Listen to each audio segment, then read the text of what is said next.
Hormuz കടലിടുക്കിൽ വെടിയുതിർത്ത് കരാർ ലംഘിച്ച ഇറാനെതിരെ രൂക്ഷമായ മുന്നറിയിപ്പുമായി ട്രംപ്. ഇനി മര്യാദരാമൻ കളിക്കാനില്ല എന്ന് അദ്ദേഹം അർത്ഥശങ്കയില്ലാതെ വ്യക്തമാക്കി. അടുത്ത സമാധാന കരാറിന് ഇറാൻ തയ്യാറായില്ലെങ്കിൽ അവിടുത്തെ ഓരോ വൈദ്യുതി പ്ലാന്റും ഓരോ പാലവും തകർക്കാൻ താൻ US സൈന്യത്തിന് ഉത്തരവ് നൽകുമെന്ന് പ്രസിഡന്റ് മുന്നറിയിപ്പ് നൽകുകയും ചെയ്തു. ഫെബ്രുവരി 28-ന് ഇറാനിൽ US സൈനിക നടപടി ആരംഭിച്ചതോടെയാണ് പശ്ചിമേഷ്യയിൽ സംഘർഷം രൂക്ഷമായത്.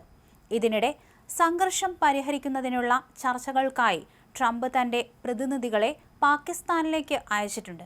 ട്രൂത്ത് സോഷ്യലിലെ ഒരു നീണ്ട കുറിപ്പിലൂടെയാണ് ട്രംപ് കടുത്ത പ്രത്യാക്രമണം ഉണ്ടാകുമെന്ന് മുന്നറിയിപ്പ് നൽകിയത്. ഹോർമൂസിൽ ഇറാൻ വെടിയുതിർത്തതായും ഇത് നിലവിലുള്ള വെടിനിർത്തൽ കരാറിന്റെ പൂർണ്ണമായ ലംഘനമാണെന്നും ഫ്രാൻസുമായും UK-യുമായും ബന്ധമുള്ള കപ്പലുകളാണ് ആക്രമിക്കപ്പെട്ടതെന്നും അദ്ദേഹം പറഞ്ഞു. ഇന്നലെ ഹോർമൂസിൽ വെടിയുതിർക്കാൻ ഇറാൻ തീരുമാനിച്ചു. ഇത് നമ്മുടെ വെടിനിർത്തൽ കരാറിന്റെ പൂർണ്ണമായ ലംഘനമാണ്, അദ്ദേഹം കൂട്ടിച്ചേർത്തു. അവയിൽ പലതും ഒരു ഫ്രഞ്ച് കപ്പലിനും UK-യിൽ നിന്നുള്ള ഒരു ചരക്ക് കപ്പലിനും നേരെയായിരുന്നു. അതൊട്ടും ശരിയായില്ല, അല്ലേ? ഞങ്ങൾ വളരെ നീതിയുക്തവും യുക്തിസഹവുമായ ഒരു കരാറാണ് വാഗ്ദാനം ചെയ്യുന്നത്. അവർ അത് സ്വീകരിക്കുമെന്ന് ഞാൻ പ്രതീക്ഷിക്കുന്നു. കാരണം അവർ അത് ചെയ്തില്ലെങ്കിൽ ഇറാന്റെ ഓരോ പവർ പ്ലാന്റും ഓരോ പാലവും അമേരിക്ക തകർക്കും, ട്രംപ് കുറിച്ചു. ഇനി മര്യാദരാമൻ കളിക്കാനില്ല. അവ വളരെ വേഗത്തിലും എളുപ്പത്തിലും തകർക്കപ്പെടും. അവർ കരാർ അംഗീകരിച്ചില്ലെങ്കിൽ കഴിഞ്ഞ 47 വർഷമായി മറ്റ് പ്രസിഡന്റുമാർ ഇറാന്റെ കാര്യത്തിൽ ചെയ്യേണ്ടിയിരുന്ന കാര്യങ്ങൾ നടപ്പിലാക്കുക എന്നത് എൻ്റെ ബഹുമതിയായി ഞാൻ കാണുന്നു.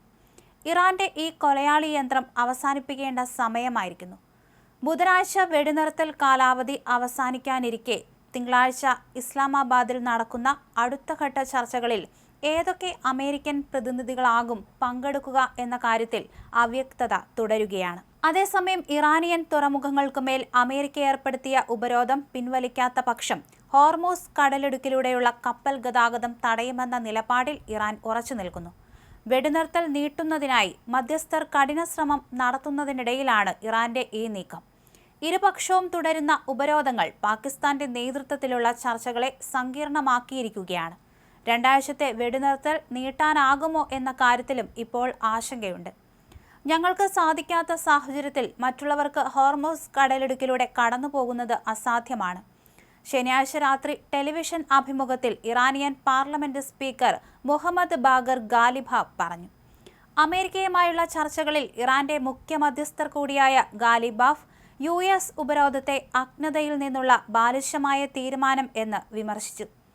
അമേരിക്കയോടുള്ള കടുത്ത അവിശ്വാസത്തിനിടയിലും ഇറാൻ സമാധാനമാണ് ആഗ്രഹിക്കുന്നതെന്ന് അദ്ദേഹം പറഞ്ഞു. ഇരുപക്ഷവും തമ്മിലുള്ള വിയോജിപ്പുകൾ പരിഹരിക്കാൻ ഇനിയും ഏറെയുണ്ടെന്ന് സമ്മതിച്ച അദ്ദേഹം നയതന്ത്ര മേഖലയിൽ നിന്ന് പിന്നോട്ടില്ലെന്നും വ്യക്തമാക്കുകയും ചെയ്തു. വെള്ളിയാഴ്ച ഇസ്രായേലും ഇറാൻ പിന്തുണയുള്ള ഹിസ്ബുള്ളയും തമ്മിൽ 10 ദിവസത്തെ വെടിനിർത്തൽ പ്രാബല്യത്തിൽ വന്നതിനെ തുടർന്ന് ഹോർമൂസ് പാത തുറക്കുന്നതായി ഇറാൻ അറിയിച്ചിരുന്നു.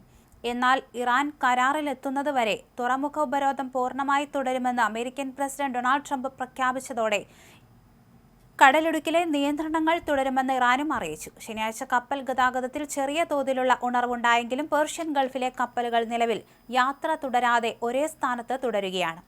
ഇന്ത്യയുടെ പതാകയുള്ള 2 കപ്പലുകൾക്ക് നേരെ യാത്രക്കിടെ വെടിയുതിർത്തതും അവ പിന്തിരിഞ്ഞു പോകാൻ നിർബന്ധിതരായതുമാണ് ഈ ജാഗ്രതയ്ക്ക് കാരണം.